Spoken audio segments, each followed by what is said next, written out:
What's going on, guys? Welcome back to arccway, a new direction of modern man. And you guys can see off the title of this video, you guys already know what I'm gonna be talking about. You guys seen it, I've seen it. There's many videos out there talking about using minoxidil to grow your beard. I personally have experienced using this before, and I'm gonna give you guys my story and the reasons why I don't use it. So everything I say is from my experience and just using it from the past. I really seen the benefits of it. At the same time, I've seen the repercussions, the side effects of using minoxidil, and I personally won't even recommend it. But I'm gonna give you guys my story so you guys can understand where I come from using it before and why I don't use it now. All right, let's go. What's going on, guys? Welcome back to arccway, a new direction of modern man. My name is Tulu, and today's video I'm gonna be talking about minoxidil. Let's go.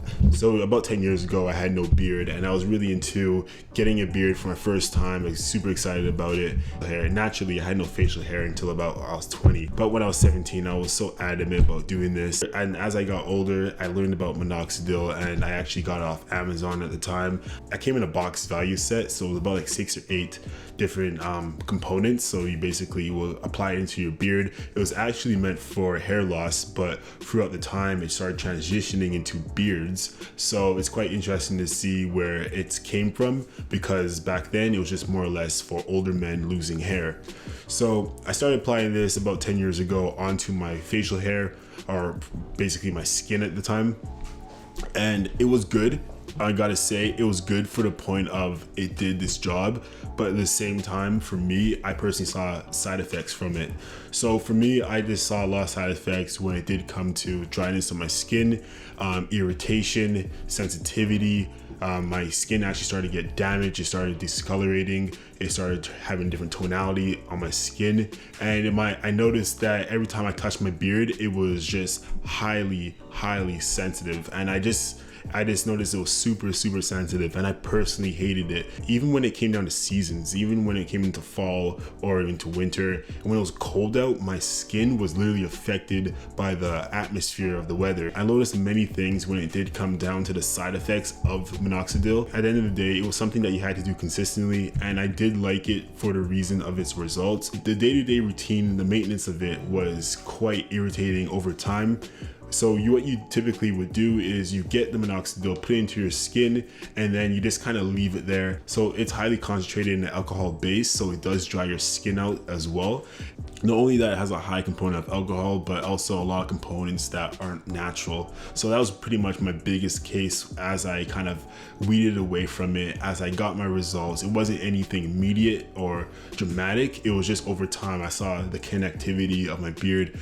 I started filling into places that I basically didn't have my beard hair where I kind of wanted to connect. So that was pretty much my point. It wasn't where I was like bare skin and I was like, I'm gonna throw this on to get a full beard. It was just more or less filling in the dark spots or filling in the light spots that weren't connecting. For me, there was a transition point where I realized, okay, I don't want to be using this for too long because it was damaging my skin on a consistent basis. And I wanted to go for a route that was more natural. And for me, that's personally the reason why I started dabbling into like tea tree oils, argan oil, coconut oil, avocado oil. And I have a bunch of those type of beard videos that you guys can see on this channel. But I started experimenting into that realm in that region, and I started seeing the benefits tenfold. And it was one for the natural benefits of it, the ingredients, and I just like something that I know that is natural. I don't like anything that comes from like a chemical basis.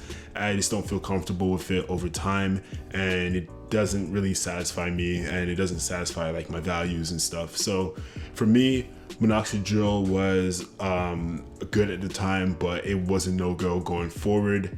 I'm giving you my experience, and if you want to try it, go for it. But something people gotta understand is that there's so many other natural ways you guys can actually maintain your skin and improve your health and your facial hair, and through taking natural remedies. For example, vitamins and supplements.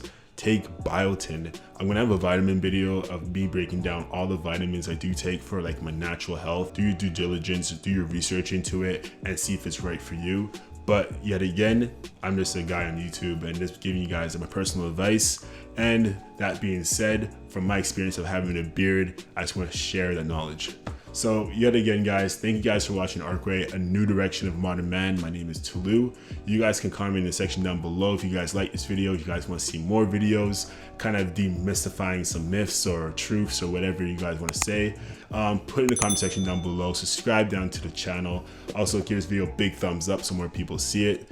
And I'll see you guys in the next video. Thank you guys for watching Arcway. My name is Tulu. See you soon. Peace.